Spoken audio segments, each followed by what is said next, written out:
started as an idea. What if we made a Deadpool movie? There was only a few of us back then, and looking back, we had no idea how big it would become. So innocent, and yet the momentum that had started. Yeah, that was not really what we had in mind. Nope, that didn't help things. It was more of a hell no, to be honest. I mean, we eventually stopped it. None of the big ones, though. We gotta save something for phase 2. Welcome back, everyone. It's Charlie. This will be my new Deadpool 3 video. Hugh Jackman talking more about Wolverine, the plot of the movie, so we'll break it all down. If you're brand new to the channel, be sure to subscribe to get all the videos because there's a bunch of Deadpool stuff coming up this year. They're going to be working on the movie for most of the year, so we'll get teasers like this for most of this year. The way Marvel's been pitching it is meant to be this big turning point during Marvel Phase 6. It's one of the early Marvel Phase 6 movies now, just based on the way they've shuffled the schedule. And when they talk about tipping point, they're talking mostly about the incursions and the time runs out storyline from the Avengers comics, where you basically lead into Secret Wars. Avengers 5 is going to be Kang Dynasty, and that's mostly the dynasty of Kangs, as we found out in the Ant-Man and the Wasp post-credit scene. And that's going to be a little bit different in that it's mostly going to be the dynasty of Kangs, as this Kang the Conqueror called them during the Ant-Man and the Wasp Quantumania post-credit scene, like the Council of Kangs. He just called them the dynasty of Kangs. Going after the Avengers and any of the other characters from the multiverse that we've seen, like Clea, for example, that have been able to breach the multiverse, been able to cross between universes. So when they started teasing the idea of incursions during Doctor Strange Multiverse of Madness, like Reed Richards of the Fantastic Four from the 838 universe, the rest of the Illuminati were getting mad at Doctor Strange for causing incursions along with Scarlet Witch. An incursion occurs when the boundary between two universes erodes and they collide, destroying one or both. The tipping point that they're talking about is Deadpool basically doing a version of Deadpool Kills the Marvel Universe and just going off the rails with incursions, destroying a bunch of timelines, like you would expect Deadpool to do, given that he's been messing with Cable's time travel device. Just gonna have a wee bit of fun here, go pick up Wolverine on the way and cause a whole bunch of incursions. Huh? But one day your old pal Wade's gonna ask you to get back in the saddle again. And when he does, say yes. But that was the whole reason why the Dynasty of Kangs, why the Council of Kangs wanted to go after the Avengers, the other regular hero characters, because they had started to do stuff like this, and Deadpool just takes it to the extreme. So Hugh Jackman lately was talking more about the plot, and he started talking about the idea that he'll be playing multiple versions of Wolverine, which is the whole idea that they'll be visiting and destroying, arguably, different timelines that visit different events of the X-Men movies at Fox and the Deadpool movies. So for example, in the Deadpool 2 post-credit scene, you see Deadpool going around with Cable's time travel device messing with timelines, which is basically a setup that they're using for Deadpool 3. That's how it begins, him jumping around timelines, going and killing versions of himself and messing with other timelines. I think this is one of the ways they go back and they continue to make fun of X-Men Wolverine origins. Don't scratch. Just cleaning up the timelines. Ryan Reynolds was asked about this in a big live event that he did recently, and he said that abomination is on Hugh Jackman. Like, he's the one to blame for X-Men Wolverine origins. I had nothing to do with that. I just did what I was told. Then cut to the Deadpool 2 post-credit scene, and he goes back and he kills that other version of himself, which they're treating like a variant, basically, like you talk about the Loki series, because the TVA, Miss Minutes, Mobius are supposed to be in Deadpool 3. Obviously, they'd be interested in stopping Deadpool because he's messing with so many timelines. Hopefully, while they're busy messing with all those timelines, he'll get Mobius that jet ski he's wanted for so long. But this is how Hugh Jackman winds up playing multiple versions of Wolverine. They'll probably have a couple funny versions in there, like he talked about 2 versions, but I think the idea is that there'll be multiple versions, like more than just 2. They already kind of teased that idea during the Logan movie, even though that was meant to be later in the timeline, and they're not going to mess with the events of that movie too much. That was what they were talking about in the first teaser for the movie that they dropped, where they're like, we know you have questions. I had a lot of questions. I'm sure you had a lot of questions, but rest assured, we're going to answer them right now.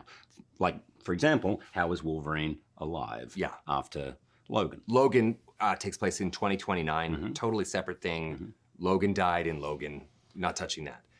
There's lots of confusion going on here. We're going to be messing with timelines. Don't worry, we're not going to completely erase the events of Logan because it was a great movie.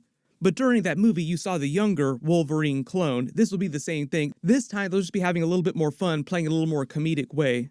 But this is how you see all the different versions of Wolverine that you've wanted to see from the comics. Like the version in the yellow costume might wind up being a variant. Like they'll give it to us because so many people have been asking for it. Like, please put him in the classic yellow costume from the comics before he completely retires from the role. Remember, Hugh Jackman is coming back as Wolverine during Avengers 6 Secret Wars because there's going to be a lot of multiverse characters from the Fox Marvel movies, from the Sony Marvel movies like Andrew Garfield, Tobey Maguire's version of Spider-Man.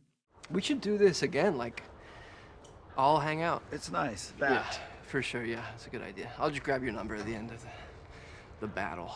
So it's an easy prediction to make that we will eventually see him in a version of that yellow costume, as well as pulling off a bunch of the Fox Marvel movie cameos with older actors coming back to play their characters again, like OG Fantastic Four actors, more classic X-Men actors coming back, and several low-level X-Men. None of the big ones, though. We gotta save something for Phase 2.